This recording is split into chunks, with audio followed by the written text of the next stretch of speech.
Kaixo, ongietorriak Azalera Bideo Podcastaren 9. Saio honetara, eta nola ez, jaialdean ohikoa den moduan, landuko ditugu tokiko gaiak eta bereziki egunerokotasunari lotutakoak. Horretarako, bi ez, hiru gonbidatu ditugu, alde batetik Laudioko alkatea Inizen Azaka eta bestetik, Areta Herri Eskolako hezkuntza komunitateko kideak, eta bakoitzak baditu bere erronkak, Ainizek Laudioko udalaren inguruan hitz egingo digu, eta bestetik, badaukagu bate joka aretako mendeurreneko ospakizuna. Orduan, horiek izango dira hizpide gaurko saioaren gaiak, eta, gehiegi ez luzatzearren, egingo dugu tartetxo atsedenalditxo bat, eta berehala sartuko gara, Ainize Gaztakaren elkarrizketan.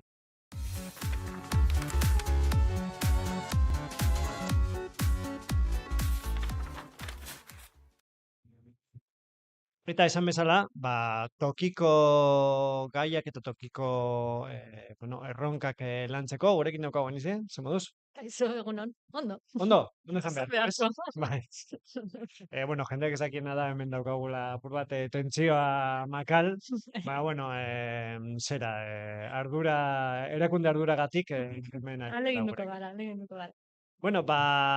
hasteko, Ainize, duela ja hilabete batzuk daudela Laudioko Zabor pneumatikoaren bilketako langileak greban, eta azken asteetan apur bat begibistakoagoa izan da, ez, greba horren ondorioa. Zelan dago lan gatazka hori, ez dakit langileekin hitz egin duzuen, zelan Bai, dara? apur bat bai. Egia da, zuk esan duzun bezala, hilabeteak badirela, pneumatikarako langileak beraien hitzarmen kolektiboaren negoziazio horretan greban ari direla, eta Laudion zerbitzu minimoak aplikatzen ari direla. Negoziazioa ez daude barakarrik beraiek, negoziazioan ari dira beste herri batzuekin batera eta enpresarekin, eta hor zailtasun berezi bat daukat ere, handikapa da Madrilen kokatzen dela enpresaren negoziatzailea, ez? Eta, Laudi hori dagokionez, zerbitzu minimoak aplikatzen dira, hasiera-hasieratik aplikatu dira, baina bai gertatu zela aurreko astean uste dut, edo orain dela 2 aste matxura handi bat egon zena. Laudion matxura handi bat egon zen, eta sistema guztia blokeatu egin zen. 2-3 egunez, zabor bilketa eskuz egin behar izan zen, hori, salde batetik antolatu behar izan zen zabor bilketa hori, eta aparte, matxura konpondu. Behin hori eginda, 2-3 egunez horrela egon ondoren, berri zerbitzu minimoen aplikazio arruntera bueltatu gara. Eta, egia esan, zerbitzu minimo horiek ematen digute aukera alde batetik herritarrok jasotzeko minimoa den zerbitzu hori, eta bestetik beraien aldarrikapenak egin ahal izateko, eta oinarrizko eskubidea den greba eskubidean jarduteko, ez? Eta udala, azken egunetan ahalegindu da beraiekin harremanetan jartzen, eta horrela lortu dugu, eta hemendik aurrera espero dugu komunikazioa handiagoa izatea. Atsegina handiz hartu dugu ere, egia da jarrera, eta pentsatzen dugu interesgarria dela udal bezala jakitea zertan dauden edo zelan doan negoziazioa, azken finean gure herriari ere eragiten duelako. Eta zabor bilketatik amiantora egingo dugu jauzi. Orain egingo duzu edo prestatzen ari zarete halako inventario bat, egia da, ez dela lehenengo aldia egiten dela Laudioko udalean, baina aurrekoren batek argi eta garbi egin zuen kale, Urdaibezuan kiroldegiaren kasuan. Zein da errolda berri horren asmoa, edo nola dara mazua prozesua? Agian kontekstu ezberdinak dira, eta gainera ere planteamendu ezberdinak. Oker ez banago 2013 urtekoa da udalak egiten duen lehenengo zensoa. Zenso hau da, jatorriz edo lehenengo egiten den zenso hau da, instalazio publikoetara mugatzen den zenso bat. Eta, zuk esan bezala, aurre ikusita ez zegoen espazio batetan, legegintzaldi honetan agertzen da amiantoa kiroldegian, gainera gure harridurarako begibistan zegoena, osea, hasieratik begibistan egon dana. Eta zentzu horretan, edo kasu horretan egin genuena izan zen, ze bi tokitan agertu zen, alde batetik aldegeletan, eta bestetan gradetan. Interbentzio txikiagoa suposatzen zuen aldagelak, orduan momentuan konpondu zen, eta gradetan eragin alizateko, edo hori guztia atera alizateko, kiroldegia itxi behar da. Beraz, enkapsulatu egin zen, eta orain udan jakin badakizuen nola abuztuan mantenu obrak egiteko, eta kiroldegia izten den, orduan aprobetsatuko dugu tarte hori kentzeko. Aldi berean, eta gure asmoa delako legeak eskatzen dituen pausu horiek ematea, legeak ezartzen dituen baldintzetan planteatzen den zenso berri bat egiten ari gara. Bestearekin alderatuta, daukan alderik handiena da orokorra dela. Publikoa eta pribatuak diren eraikuntzak baloratzen dira. Eta horregatik orain, egun hauetan egon da pertsona bat, kalez-kale, eta fase desberdinak ditu azterketak, eta momentu honetan kaleko azterketa hori egiten ari da. Eta espero dugu benetan sakonagoa izatea, eta horrelako etorkizunean ez gertatzea kiroldegian gertatutako hau. Eta, ekainaren 25 okerez banabil, daukazue bilera bat deituta mesari dagokionez. Zer da ara eramango duzuena, berez, linmesako jabetza pribatua. Pribatua da, bai. Orain linmesaren argazkia zein den argi izateko, jabetza pribatuetan dagoen, industria gune bat da, zeinetan azken hamarkadan jarduerarik egon ez den. Orduan, legegintzaldi honetan, harremana sortzen da jabearekin, eta harreman horretatik planteatzen dugu, agian, posiblea dela, aretarentzako interesgarria eta positiboa izan daiteken proiektu bat proposatzea. Lanketa bat egiten dugu, zeinetan, alde batetik bai eskatzen diogula, hori, aretarentzako onuragarria izatea, eta baita herritarrekin partekatu ahal izatea. Eta ondorio honetara llegatzen gara. Nolabait planteamendua da, aretaren eraberritze bat suposatu dezakeen proiektu bat, jende gaztea eta etxe bizitza arazoari nolabait aurre egin ahal izateko, eta ere hor, pentsatzen dugu egin ahal dituela efekto domino bezalakoak, ez? Eskolako arazoak, matrikulazio arazoak konpondu ahal izateko, gazte gehiago aretan kokatzeko, eta areta herriak daukan izaera hori, nortasun hori indartzeko modu bat, eta eraberritzeko planteamendua da. Baina da proposamen bat. Eta argi eta garbi hori planteatzen dugu, proposamen bat da. Proposamen bat da zergatik, alderdien akordioa behar delako. Gu gutxiengoan gauden gobernu bat gara, eta gauzak atera ahal izateko akordioak behar dira alderdien artean. Baina uste dugu gobernu bezala gure ardura dela proposamenak mahai gainean jartzea, eta proposamenak alderdi eta herritarrekin partekatzea. Eta hori da planteamendua. Ahal egin du gara bilatzen interesgarria izan daiteken proposamen bat, eta orain partekatzen dugu, eta guztion artean erabaki beharko dugu, hori atera edo ez. Baina nolabait, gobernuak duen, udal gobernuak duen arduraz, mahai gainean jartzea aukerak. Eta prozesu hau nolabait apoari lotuta dago, ez? Hiri antolamendu orokorrari lotuta dago. Begirado hori ere badu. Eta, egin dituzu auzo batzarrak, zer modu joan dira, berriki ere atera da iradokizunen egitenen bat, zer da prozesu hori? Bai, egia da valorazio positiboa egiten dugula. Hemen kaso honetan, auzo asanblada dauen gidaritza bai taperrek eta iritikatek enpresak eraman dute. Hauek dira apoaren berritze prozesu hori gidatzen duten bi enpresa.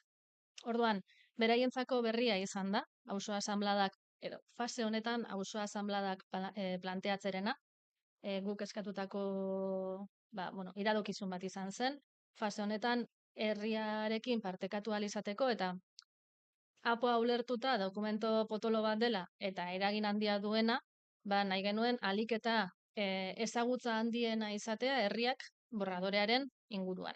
Eta horretarako planteatu genituen auzoa asanbladak.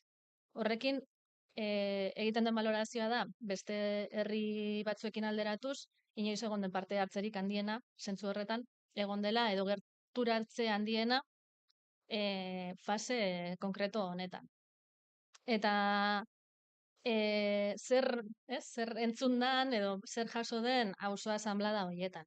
Auzo asanblada horietan alde batetik atera da nola akidura esan nahi dut, gaur egungo egoera, nola orain arte ez den gai izan apo berria edo apoa berriztatzeko, horrek suposatzen dituen ondorioak pairatzen dituen pertsona asko daude eta pertsona asko gerturatu dira auzo asanblada horietan. Eta bestetik, agian borradorearen ikuspegitik, alde batetik, aukera izan dugu, ze askotan gertatzen da, zure kasu konkretuari begira geratzen zarela, ez? Eta alako kolektiboan begiratzerakoan lortu duguna ere da auzoaren ikuspegitik aztertzea eta proposatzea lortzea. Eta orokorrean esan daiteke, ez dela negatiboki baloratu, naiz eta kasu konkretoan eta zehatzetan gehiago moldatu, aldatu egin behar den, esan nahi dut. Ez dugu uste hau denik borradore definitiboa, baina bai egia da nolabait ez dela atera edo ez da gertu halako una enmienda a la totalidad ez da planteatu, ez? Hori ez da airean geratu den sentsazio hori. Hori bai, gogoratu eta ja aprobetxatzen dut, edozein iradokizun eta oso garrantzitsua da iradokizunak egitea, ze orduan borradore hori bere ganatu edo gure ganatu egiten dugu. Oso garrantzitsua da iradokizunak egitea, epea ekainak 20 dugu, ja gainean daukagu, hori da. Eta iradokizun bat egiteko modua da udalean erregistratzea. Izan daiteke planteatzea asanbladan, planteatzea komunikabideetan, baina prozesuan sartzeko eta prozesuan baloratu alizateko eta hori interpretatu alizateko erregistratu behar da. Hau, aipatzen duzu ez, Davidetan agertu dela, zenbait Davidetan agertu delako elegite bat, baina zuk justo gaur ikusi duzu ez, eta ez duzu denborarik izan ikusteko erregistrora heldu den, ez? Onan entorrela, irakurri dut medioetan, baina nire zalantza da, benetan erregistratu duten, eta nire kezkan handiena da, benetan hori erregistratu den asumitu izateko. Bai, bide ofiziala jarraitzeko, eta ondorioz, erantzun bat emateko beharra egoteko ofizialki. Bestalde, EAJak azken asteotan salatu du Laudioko udaleko zenbait zerbitzu publiko azpikontratatuak daudenak. Kontratuari dagokionez iraungita daudela eta luzapenetan ari direla lan egiten. Nola ari zarete lanean horren arira? Ia, nik egia da, eta nire iritzia da, uste dut horrelako baieztapen batekin ateratzea oposizioa dela pizkat, alarmismo diskurso bat eta kudeak eta desegokiaren itxura eman nahi izatea. Zer gertatzen da? EAJko ondo ezagutzen du dala, ezagutzen du aldez aurretik ere gobernuan egon zirelako aurreko legegintzaldian, eta ondo baino beto dakite, badirela lizitazio batzuk udal honetan ez direlak inoiz atera, edo hamarkada bat baino gehiago egon daitezkela hori burutu gabe, ez? Orduan, egoera hori ezagututa, orain ateratzea iruditzen zaidala pizkat, erabilpen politiko bat. Horrek ez du esan nahi, egoera honeri aurre egin behar zaiola eta antolatu behar denik, Eta zentzu horretan gure, lehenengo legegintzaldi hasieran planteatu genuena izan zen kontratazio unitate zerbitzu berezi bat antolatu, eta kontratu zerbitzu unitate horrek asumitzen du kontratazio guzti horiek antolatzeko ardura. Bai, listazioak dira, prozesu nahiko luzeak eta Oso luzeak, bai, nekez. eta komplikatuak zentzu askotan egiten dutenentzako eta baita aurkezten diren hoientzako. Eta aldi berean ere gure asmoa da horiek antolatzen joatea. Hau da, klausula berdeak, berdintasun klausulak, sozialak, joan aplikatzen gutxinaka. Bai egia da, alarmista den mezu baten aurrean aipatzea eta esatea zerbitzuak bermatuta daudela, eta ez gaudela bikoitza ordaintzen egoera honengatik, baina ere egia da, egoera hau nahiko errotuta badago ere gure udalean, ekiritu behar den eta gutxira joan behar den egoera bat dela. Eta azkenik ez da gai apur bat arinagoekin amaitzeko. Ekainean gaude, hasiko dira ja jaiak, eta Laudioko jaiei dagokionez zer aurreratu dezakezu? Nik uste aurreko urteko jaien ildo berdina eramango dutela, baina, garatzen, ez? Nolabait garapen batekin edo ibilbide bat egiten. Agian niretzako interesgarriana izango litzateke aipatzea nola kale animazioa eta eguneko jaiari indarra eman nahi zaion. Nik uste iaz nabarmendu zela, eta irizpide berdina, planteamendu berdina izango litzateke. Ere, iaz hasi ginen eta aurten horrekin jarraitu nahi dugu, adin guztietarako eskaintza bat bermatzea nahi dugu. Aurten adibidez, pertsona nagusientzako dantzaldiak egongo dira arratsaldero, edo norentzako dira, baina, agian... Generoaren aldetik, agian gehiago hori da bere publiko, ez? Izan diteke 15 urteko gazteak egotea prest. Asko maite badituzu dantzaldiak, hor izango dituzu, eta oso ongi etorria izango zara, baina negia da, tradizionalki, pertsona nagusientzako planteatzen direla.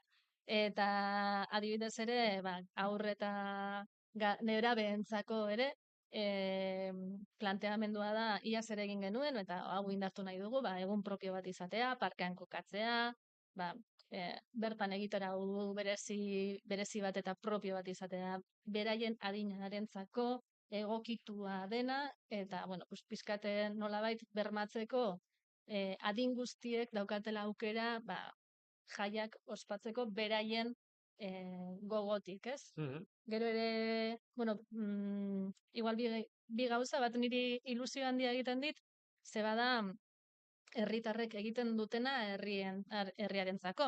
Eta bada, iaz izan zen pizkat asmakizuna eta exito handia harrera oso ona izan zuen, parkean egindako ibilbide beldurgarria.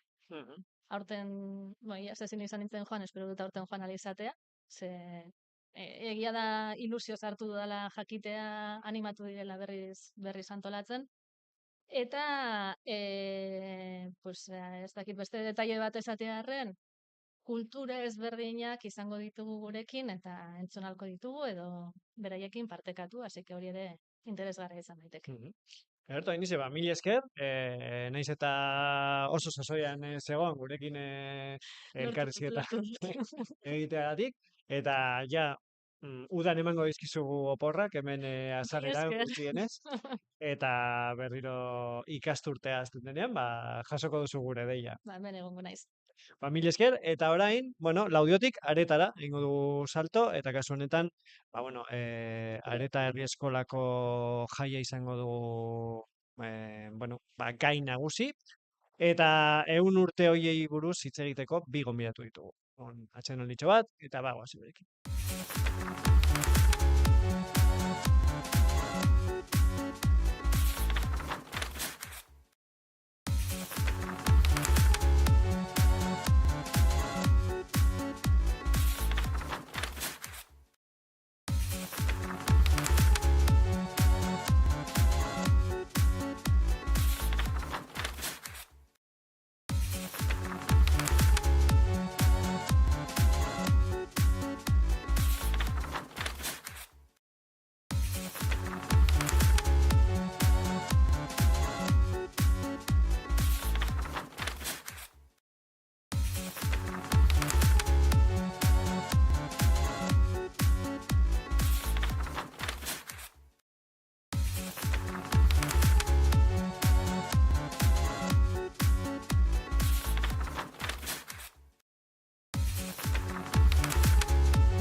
Eta, bueno, aldaketa egin ostean, badauzkagu hemen Maialen eta Urtzi, esan bezala, areta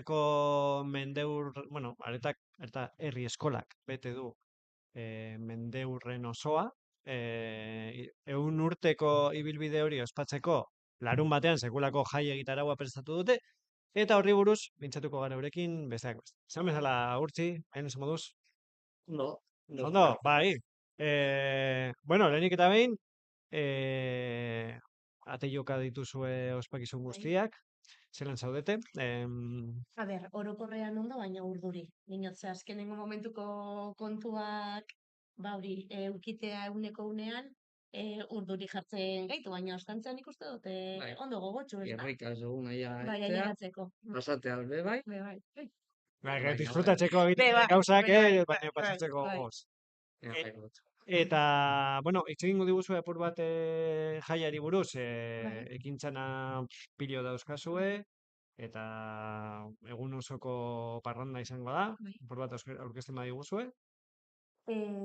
Bai, goizetik gauerako egitaragua daukagu, ekintza desberdinekin. Goizean eukingo dugu ate irekiak, nik uste dut hori bai izango dela berezia, ze aukera eukingo dugu bai eskola ezagutzeko eta bueltatze bat emoteko. Eta horren ostean daukagu dokumentala, goizeko 11etan. Dokumentala, nire ustez ez, bada festatik agian deigarriena, ez? Bai, bueno, igual gu bertan egon garelako Bai. lanean, baina bai, osea, gu hasieran pentsatu genuen jai egun bat egin behar zela, eta halan da, baina pentsatzen dugu be bai, hortik haratago zeozer itxi behar zela, eta dokumentala egitea pentsatu genuen, bai atzetik datozen edo etorriko diren ume eta familia guztia, jakin dezaten, zer izan den aretako eskolak, zenbat borroka bizi izan dituen eta bere historia. Mhm. Eta dokumentalaren ostean, Dokumentalaren ostean, eukingo dugu bai omenalditxo bat, umeentzako tailerrak eta intzableak bai egongo dira, trikipoteoa, baskaria, eta horren ostean parranda eta parranda. Badauzkagu kontzertuak, erromeria, DJ, barbakoa bai eukingo dugu, eta egun osoko egitaragua kupletoan ikuste dut. Bai, saiatu gara egitarau bat betetzen, bai ume, nerabe eta nagusientzako guztiontzako egitarau poli bat prestatzen, Bai. azken finean, 100 urteko ibilbide horrek, Belaunaldi, ume, nerabe eta bai. jende zaharra be batzen dituelako. eta aipatu dituzue, aipatu duzue alde batetik dokumentala, Bai. baina ere liburua da. Ez da aurkezpena, baina liburua egongo da salgai argazki erakusketako hori da. tokian, Bai. areto nagusian. Bai. Bai bata zein bestea, ez da pertsona batek egindako kontu bat, sekulako lana egon da atzean. Azalduko diguzu agurtxo bat? Bai, hasiko gara, igual dokumentalarekin daramagu ja urtebete lanean.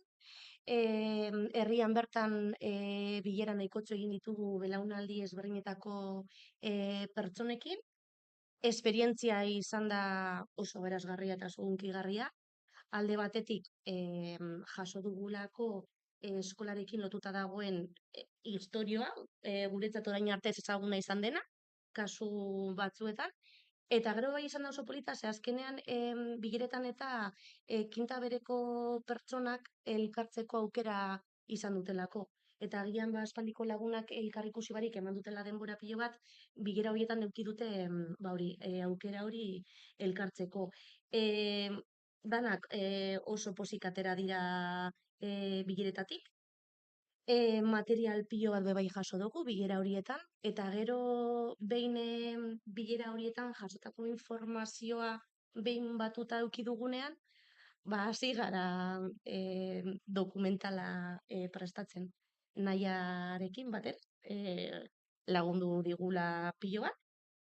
Eta nik uste dut oso pozik gaudela emaitzarekin, oso hunkigarria izango da. Oraindik guztiak ez dugu ikusi, Guztiz ez dugu Giltzut ikusi ikusi. duguna, orain arte ikusi duguna, gu oso pozik gaude egindako lanarekin. Eta nik uste dut arekako jendea be bai oso pozik egongo dala behin dokumentala ikusterakoan.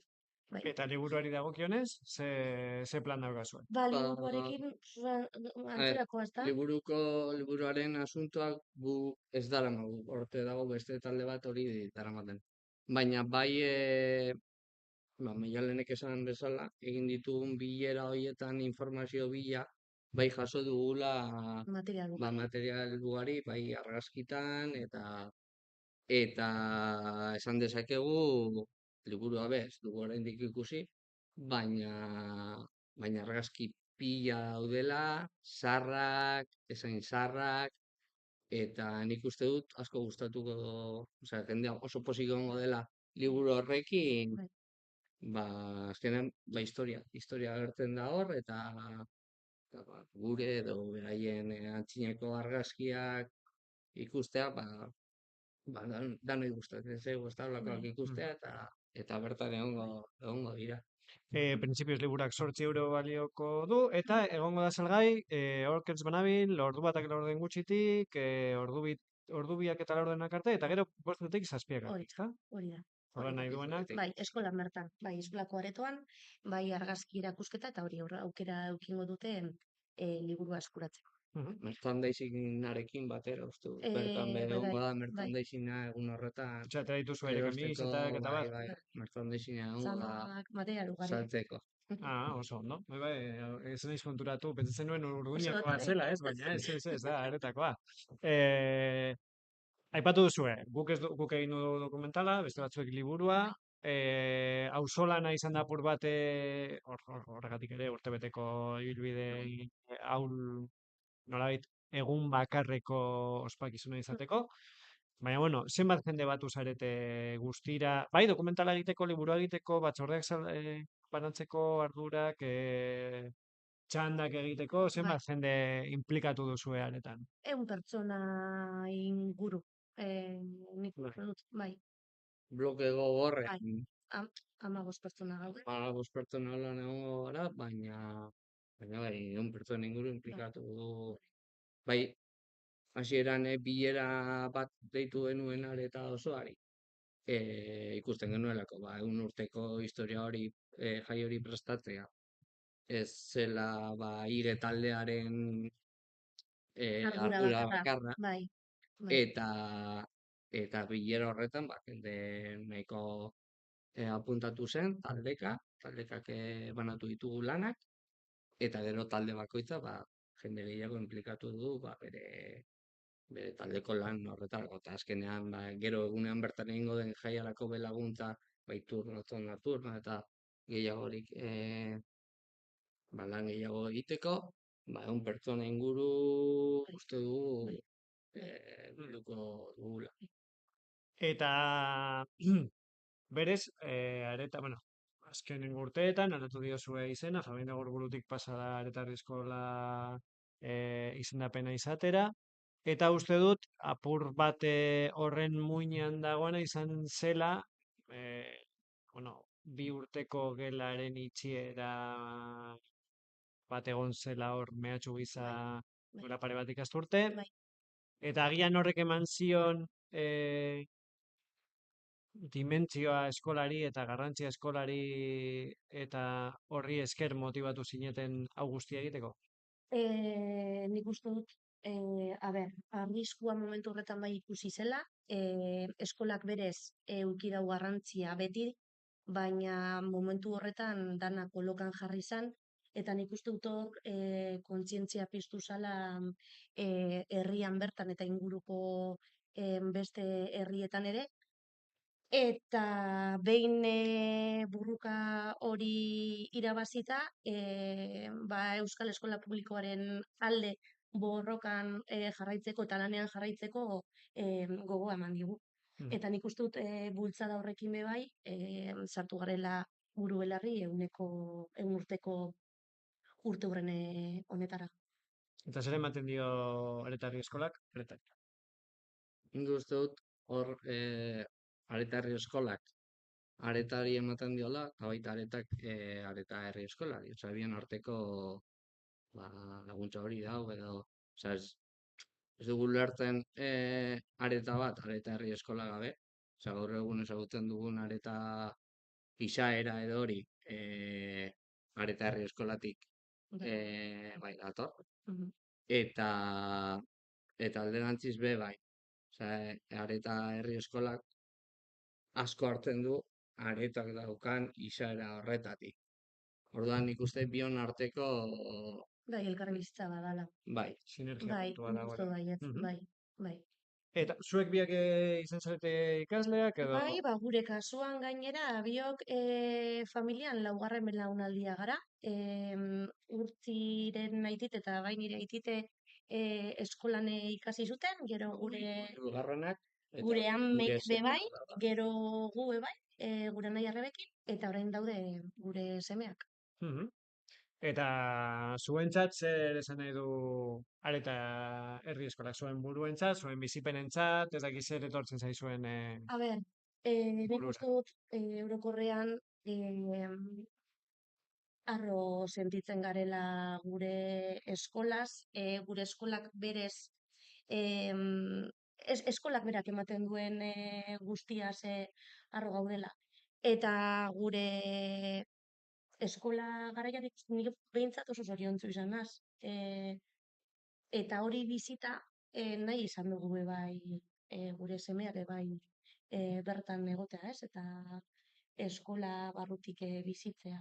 Bai, gu eskolan, Maialenek esan bezala, pozik egon gara, oroitzapen, antzineko oroitzapenak, baina pozik egon gara, eta gero igual gerora ikusita, lehen esan duguna, ikusten dugu aretako eskolan egon izanak, lortu izan duela, aretarekiko, ez da giz, lotura hori gaula, bai, azken finean eskola horretara goazen umeak gerora be lagun talde bat gara eta esan bezala biak ematen dio eskolari, eskolak aretari eta oso gustora, eta gero dokumentalean be egindako bileretan, jende nagusiarekin hitz egin da eta gehien bat danak oso pozik daude bere gehien eskolako momentuekin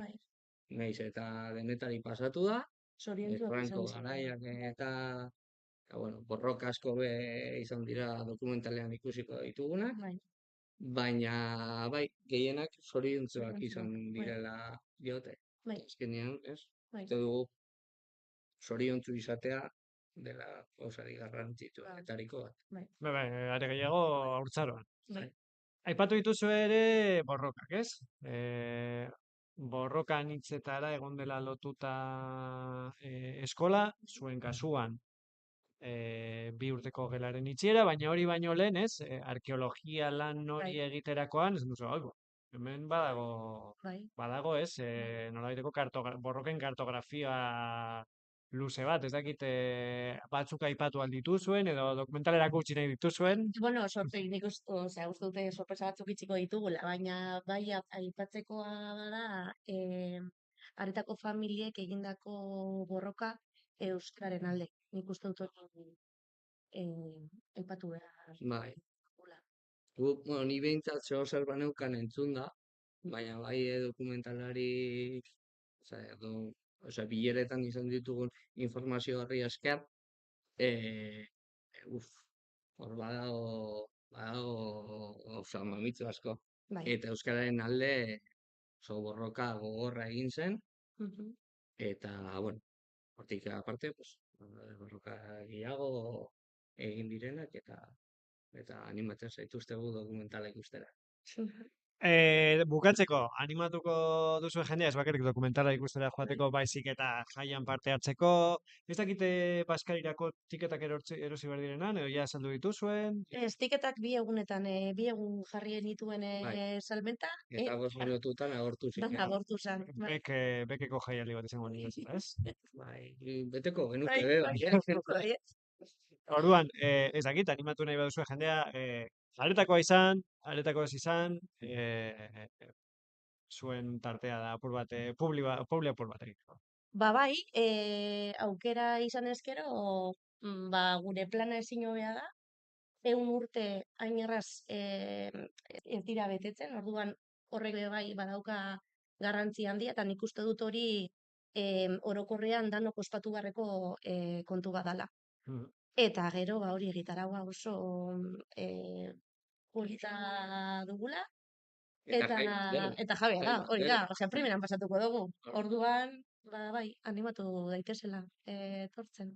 Nagusi, ume, edo nahi duten, bazkirirako ez dagoela tiketak, baina hala ere, ditugu Bai, gero ekintza barbakoa bizia, Bai. ondo pasateko, eta jal bat denez, primeran pasateko guztion artea. Erto, ba, mil maialen eta urtzi. Zuri. Nola ez, gonbidapen hori luzatzen diogu saioa ikusten duen jende orori. Eta, bueno, ospakizun usain honekin joango gara saioa agurtzen, egingo dugu etenalditxo txiki bat, eta zuzenean ja agurtuko dugu hurrengo astera.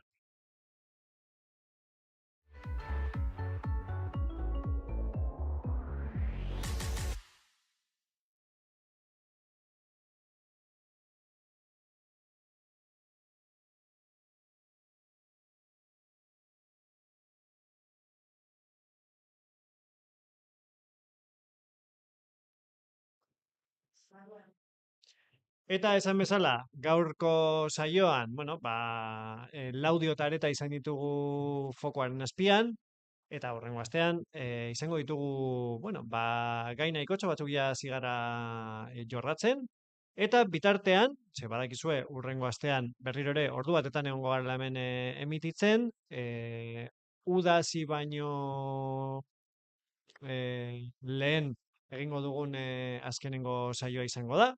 Gero, hurrengo ikasturtera arte itxaron beharko duzue azalera ikusteko, baina bitartean gogoratu bai aste honetan zein azalera amaitu ondoren, aiaraldea.eusen baduzuela eskualdeko informazio guztia, bereziki ja asteburua hurbiltzen denean, agenda ataria duzuela, eta bestela, egunerokoan sortzen diren berri guztiak, eta esan bezala, hurrengo astean ordu batetan, izango dugu denboraldi honetako azken azalera, bitartean, ondo pasa, zaindu eta laster arte.